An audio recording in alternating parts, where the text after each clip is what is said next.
جب بھی کسی مقابلے میں جاتے ہیں تو ہارتے کوئی بھی نہیں ہے. ٹھیک ہے، یہ کھانا نہیں.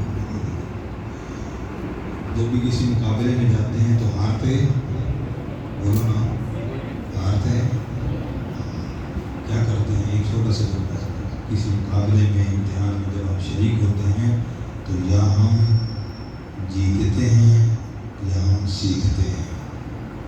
کیا یا ہم جیتتے ہیں یا سیکھتے ہیں. اگر نمبر کام آ گئے تو ہم یہ سیکھنے والے کام کو جب سامنے رکھیں گے تو انشاءاللہ ترقی ہوگی. تو یہ جو وقف اور اعادے کے بعد سے چند آیات میں نے لکھی تھی اس میں، تو اس پر تھوڑی سی توجہ ہو جائے تاکہ آگے مزید اس کے اندر ترقی ہو. جیسے بچے نے پڑھا فی سبیل اللہ فتبینوا، اور اعادہ فی سبیل اللہ، اعادہ فتبینوا سے ہو سکتا ہے. للہ واخلصوا دینہم، وقف ہوا، اعادہ واخلصوا سے ہونا چاہیے، للہ واخلصوا سے دوبارہ اعادہ کر لینا چاہیے. یہ تھوڑی سی باریکی. اسی طرح لا تأکلوا اموالکم بینکم بالباطل، اعادہ کیا تو اموالکم بینکم، تو لا تأکلوا سے آتا ہے بجائے اموالکم سے. اسی طرح فرجل وامرأتین، تو وامرأتین اور رجل کو چھوڑ دیا.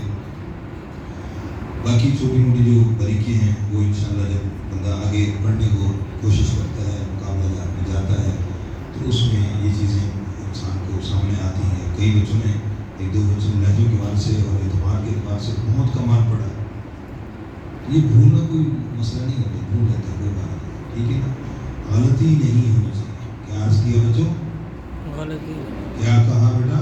غلطی نہیں. بھول جاتا ہے انسان. بھول اللہ کے نزدیک بھی معاف ہے، لیکن غلطی، سوال کو سین اگر پڑھ دیا، دار کی جگہ زا ہو گیا، تو کی جگہ تا ہو گیا، یہ غلطی ہے. یہ اللہ کے نزدیک بھی معاف